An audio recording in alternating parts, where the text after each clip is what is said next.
वहीं विधानसभा में पंचायत चुनाव को लेकर जोरदार बहस और हंगामा, जिस पर सीएम सुखविंदर सिंह सुक्खू ने विपक्ष के तमाम सवालों के जवाब दिए। क्या कुछ कहा उन्होंने? इसको काम राजनीति करना नहीं है, हमारा काम है प्रदेश की व्यवस्था बदले। उस व्यवस्था बदलने में हर जगह समस्या होती है कि आप इस समस्या का जरा सोच समझ कर आप पहले पूरा पढ़ के आइए। आप बोलेंगे पूरा सही है, पूरा पढ़ के आते हैं हम, ज्ञान हमें है, कोई कानून बनाते हैं, आपकी तरह नहीं खड़े हो जाते बीच में। काउंसिल ऑफ मिनिस्टर जो होते हैं वो संविधान के द्वारा चुने हुए होते हैं, इसलिए आपको थोड़ा सा संयम बरतना चाहिए। मैं गुस्से का बुरा नहीं मान रहा हूं, आज भी समझा रहा हूं कि ये चीजें आपके आपसी तनाव कारण है, 5 गुटों के कारण है। जहां वो पंचायत ओबीसी के लिए रिजर्व होगी, ओबीसी का कोई आदमी नहीं होगा वहां, तो किसके पास जाएंगे हम? तो डीसी। ऐसी परिस्थितियों में हमने बोला कि 5% तक, 25% भी कर सकते थे। पंचायत चुनावों को प्रभावित करना होता तो 25% भी कर सकते थे। हमने 5% इसलिए किया कि इक्का दुक्का जो पंचायतें जहां डीसी ये समझता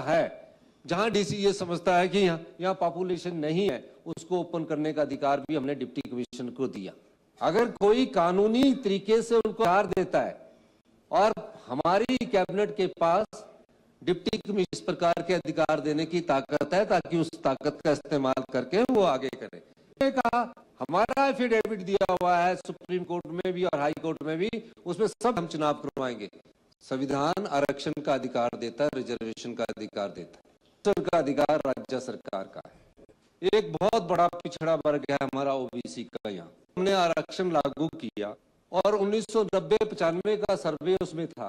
कई बार सर्वे की रिपोर्ट में यह आया गया कि ओबीसी के लिए सीट तो रिजर्व होगी, लेकिन पॉपुलेशन वहां नहीं है।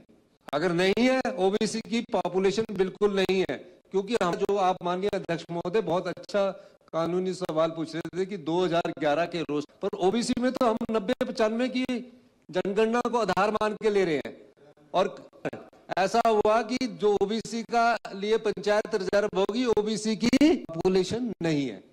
तो हमने क्या किया?